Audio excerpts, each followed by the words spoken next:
everybody, it's Sophie and Marco, Dish Out on the Movies. This is the only movie review channel whose reviewers rate movies in terms of food, like dishes mainly.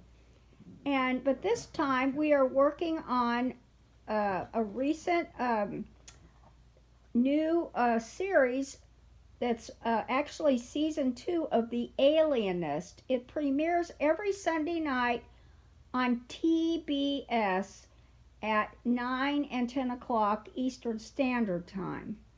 And they've already done 2 episodes, and then the ones we're reviewing are episodes 3 and 4. Episode 3 is called The Labyrinth, and episode 4 is called The Gilded Cage. Now, maybe Marco has a better idea, but I don't really understand or know, or I guess didn't try to figure out why these episodes are labeled this way. But episode 3 basically is they are investigating, number one, a baby has been kidnapped from the Spanish ambassador's family. That's their baby, and it hasn't been discovered. They don't know who took the baby. It was taken in the middle of the night at the residence, and Sarah and Dr. Kreitzler and the rest of the team, they're working on this. And the other thing that they're working on is a baby was murdered, and it was found at a department store, and so it's a multi-layered season, has lots of different storylines. And yes, I did mention before that I was reading the book. Well, I did read the book. I am all done with it. And the book is like a shell of what the series is. In other words, they have added a lot of layers and other stories as part of this show. I'm not sure why, but I guess just to get all kinds of people's interest, not just a certain one who's interested in murder and investigating a murder.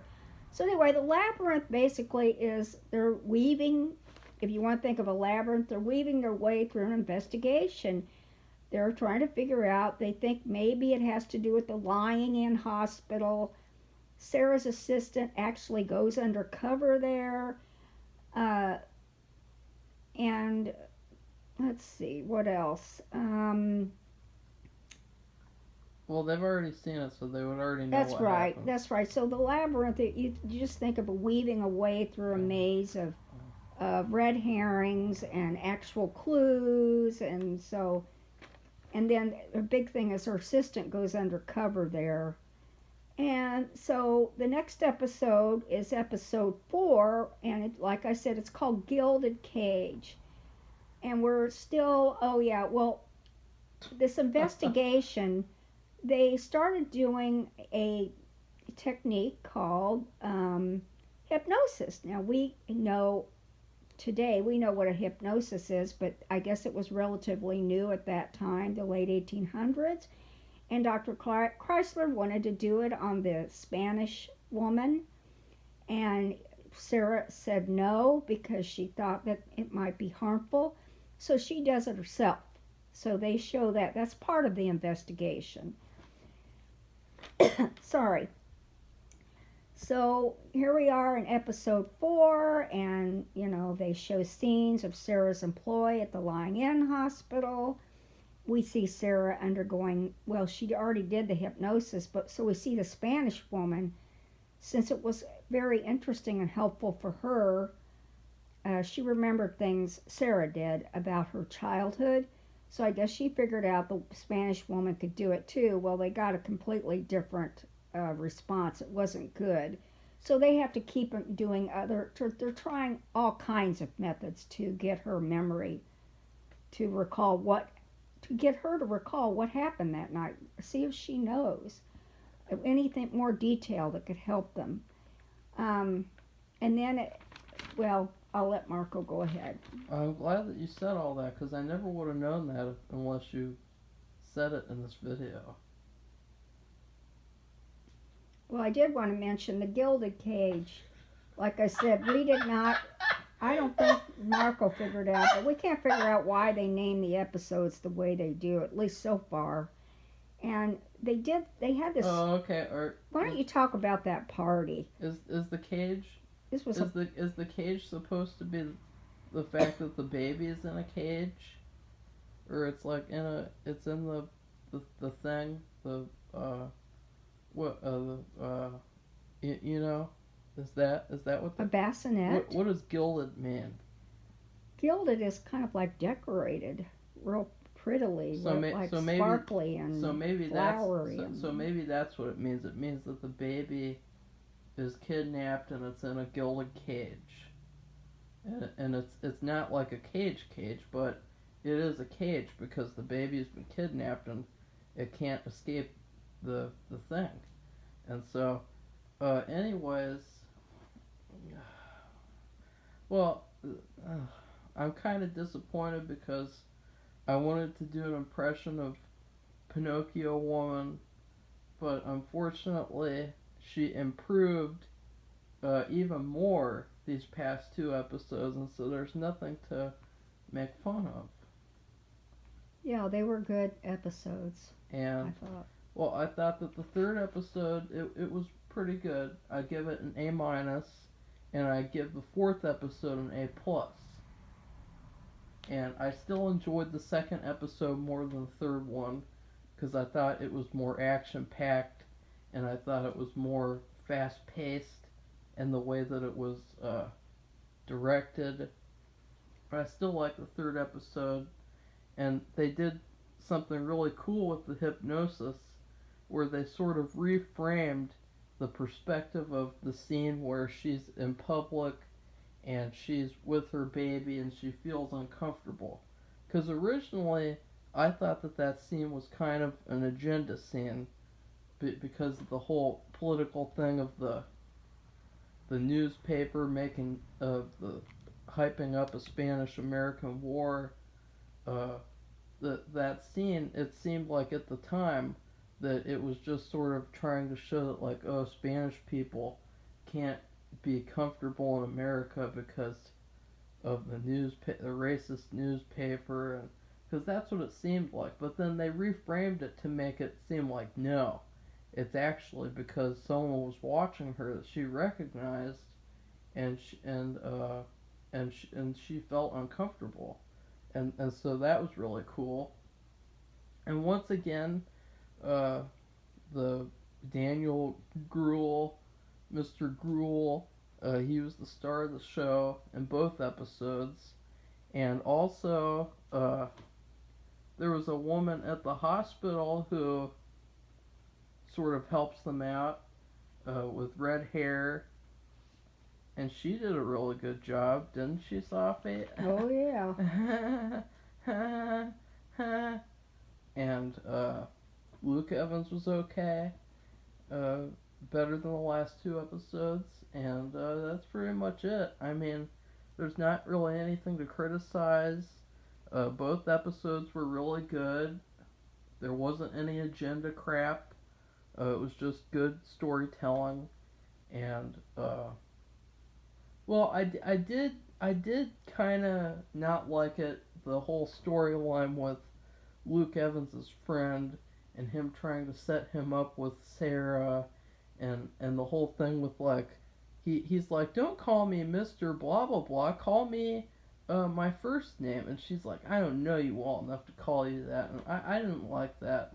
But Safi said that it has to do with the time, and it has to do with just the stupid 1800s etiquette crap, and so, but you know, you could perceive it other ways as well because of the fact that of who it is and their gender and everything, and so I didn't like that whole storyline. But other than that, I really liked episode 3. I liked seeing Daniel Gruel get drunk, and that was cool. Cool Gruel. And then an episode, oh yeah, and then there was also, spoiler alert, kind of, there was a scene where there was a woman from the asylum, and she was trying on a patient's dress, and it was really creepy because they made it all blurry, and it was really, really creepy. And it reminded me, funnily enough, it reminded me of the Buffalo Bill dancing from Silence of the Lambs. And so I thought that was funny since Buffalo Bill is on the show himself. And I can't do an impression of him either because there wasn't really anything with him in either of the episodes. No, he showed up once in the last one. Yeah, he was put down. He didn't seem as powerful, but no less evil. There wasn't enough to warrant an impression. No. Sophie. And so I give that one an A minus. And then the fourth episode is where things really kicked into gear and got really good. There was a bit of a slow part where they were at this party, and I could say that might be more fitting of an A, but all the stuff that happens after that completely makes up for it, including a big twist at the end that I didn't expect, and lots of stuff with that. And so that's all I have to say, really. Okay, well, I give both of the episodes an A. I just thought it stuck to a story. I thought it was really good acting. There was just a couple of like nerve-wracking parts, and you're right. The end of the fourth episode, there was a twist, completely unexpected, and I always like that because I'm pretty good at figuring out stories, and when I can't figure out something and it comes as a big surprise, that to me that's a sign of, for me anyway, a good story. And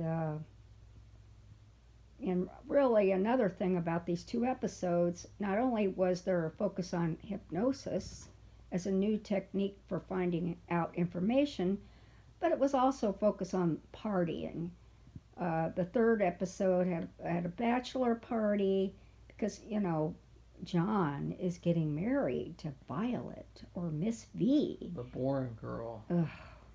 And then in the last episode, which they really had a little bit longer focus on a party, I guess it was their engagement party. And I wanted to say they did this thing where the girls reached into this cake, destroying it, all looking for something. I don't even remember what it was, but we have seen something similar to that in modern times, if you can believe that, on the show called Cake Boss. To me, I think it should be a requirement that if you play a game like that you'd have to eat the cake that you pull out. Yeah. Like you literally shouldn't be allowed to reach back in until you eat that cake that you just pulled out with your hand. Ugh.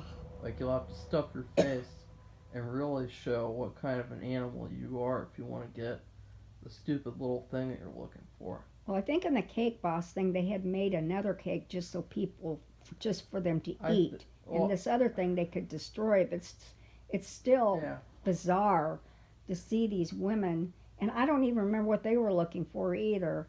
And I did. They were looking for. They were all brides or brides to be, and they were tearing apart this dress cake, and whoever found the blah blah blah got to have their wedding dress tailor made for them for free. Oh.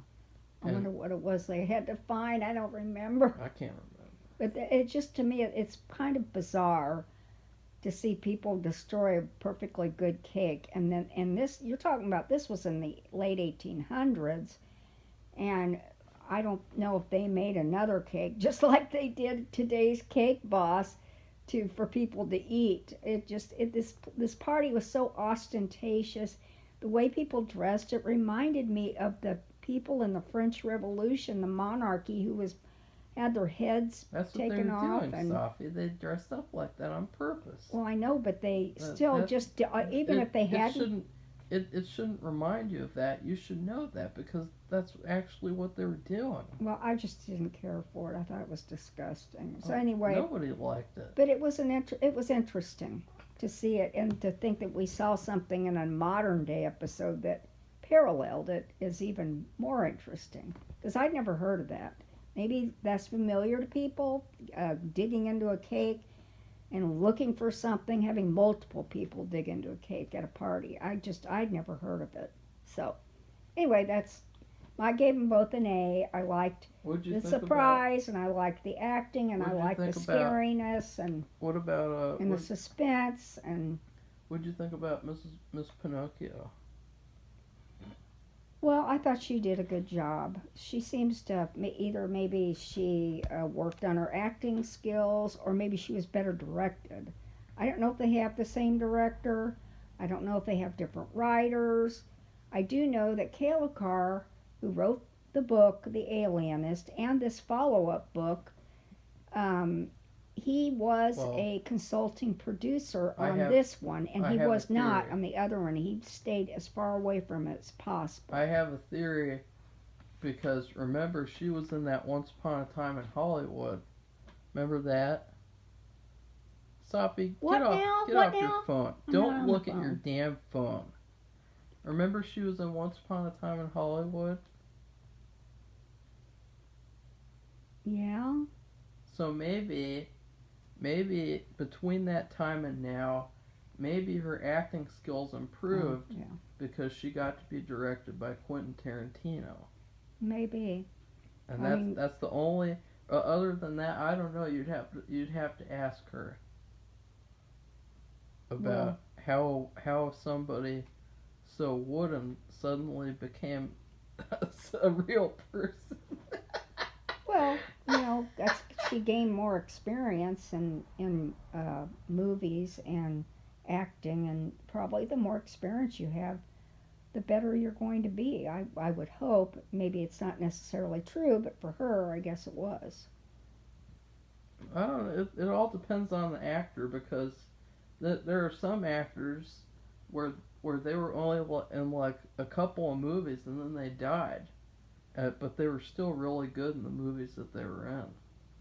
So, but anyways, I thought both of these episodes were really good, and that's it. Goodbye, everybody. Bye, everybody. Stay tuned for the next episode of The Alienist. The next 2 episodes, and please like and subscribe. Like and subscribe.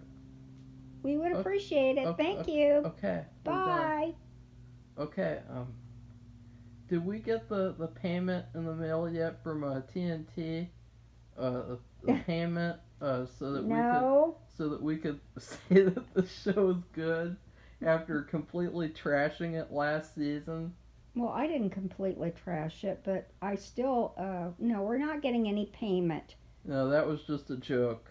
I know. Because I thought, it seems so weird how last season we were tearing it apart, and this season it's become our new favorite show, because it's like a million times better than whatever that pathetic excuse of a show Better Call Saul's happening. Okay.